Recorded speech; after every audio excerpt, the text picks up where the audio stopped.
Baiklah teman-teman, di sini terdapat trial balance atau neraca saldo yang kita dapatkan dari buku besar sebelumnya. Angka yang didapat dari neraca saldo ini berasal dari angka akhir setiap akun-akun pada buku besar. Pastikan neraca saldonya balance ya. Baiklah teman-teman, kita akan masuk kepada bagian penyesuaian. Penyesuaian digunakan untuk menyesuaikan keuangan perusahaan dengan yang sebenarnya. Baiklah, di sini terdapat soal penyesuaian. 1. Bank memberi bunga 500.000 dan biaya administrasi sebesar 100.000. Maka, untuk jurnal penyesuaiannya adalah cash di debit 500.000, interest income di kredit 500.000, administration expense sebesar 100.000, cash sebesar 100.000 di kredit. Soal kedua, sewa dibayar di muka terpakai 1 bulan yaitu 1 juta rupiah.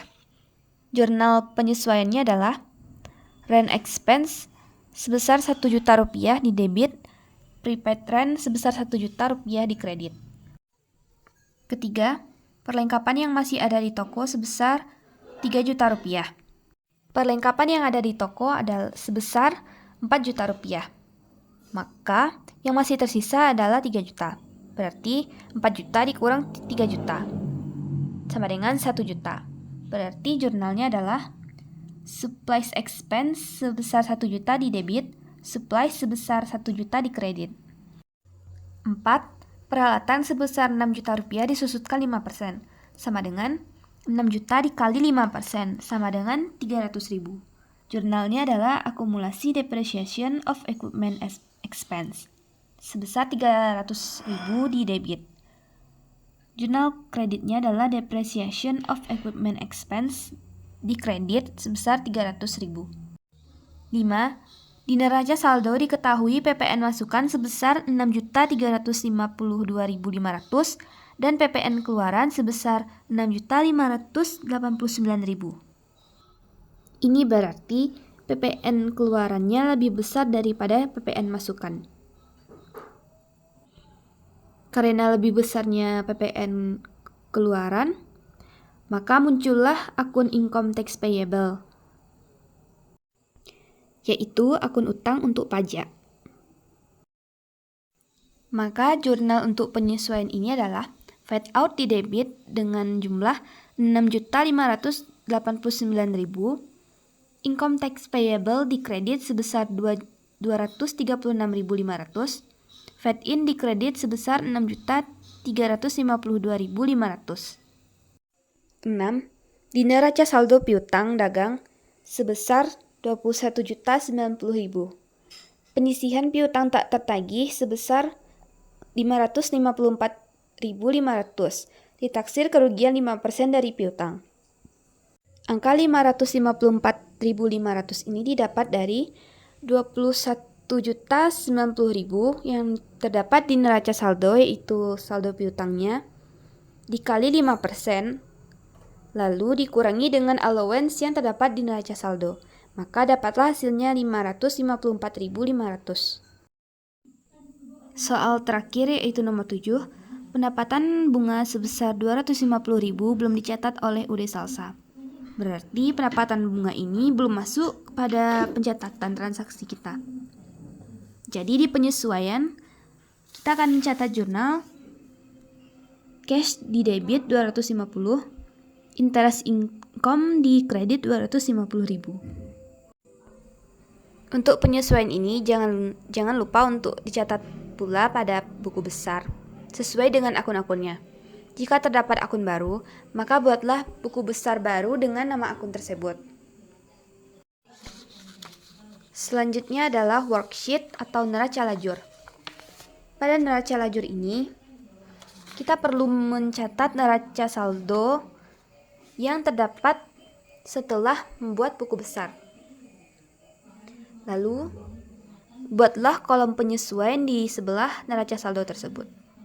Jika terdapat akun baru, maka buatlah akun baru tersebut di bawah akun-akun yang ada di neraca saldo. Masukkanlah angka-angka di penyesuaian tersebut ke dalam kolom debit ataupun kreditnya. Untuk neraca saldo setelah penyesuaian, jika di neraca saldonya berada di debit dan di penyesuaian berada di debit, maka itu akan bertambah. Begitu pula sebaliknya. Jika di neraca saldo berada di kredit dan di penyesuaian berada di kredit, maka itu akan bertambah. Namun jika itu malah bertentangan seperti di neraca saldo debit di penyesuaian kredit, maka itu akan dikurang. Begitu juga sebaliknya, jika di penyesuaian debit lalu di neraca saldo kredit, maka itu juga dikurang.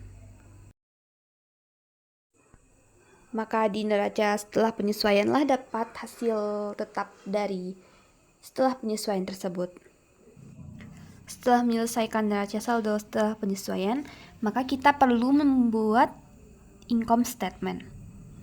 Pada income statement ini, kita perlu memindahkan akun-akun beban yang berada di debit ke kolom debit di income statement ini.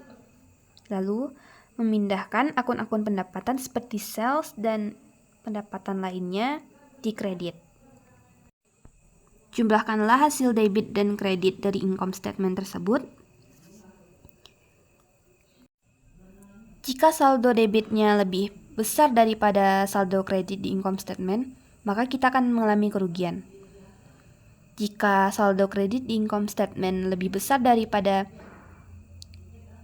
saldo debit di income statement, maka kita akan mengalami laba.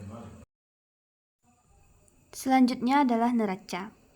Di neraca, kita perlu menyalin semua akun dari 1 sampai 3, seperti aset, liabilities, dan ekuitas. Salinlah angka-angka dari akun 1 sampai 3 tersebut sesuai dengan debit kreditnya. Jumlahkanlah hasil debit dan kredit di neraca ini.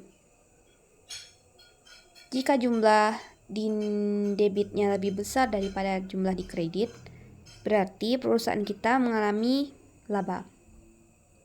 Sebaliknya, jika jumlah kreditnya lebih besar daripada jumlah debit di neraca, maka perusahaan kita mengalami rugi.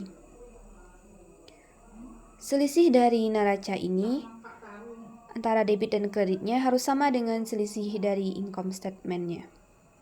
Jika tidak, itu berarti penjumlahan kita atau penyusunan kita tidak balance. Neraca lajur ini dibuat untuk mempermudahkan kita dalam membuat laporan keuangan.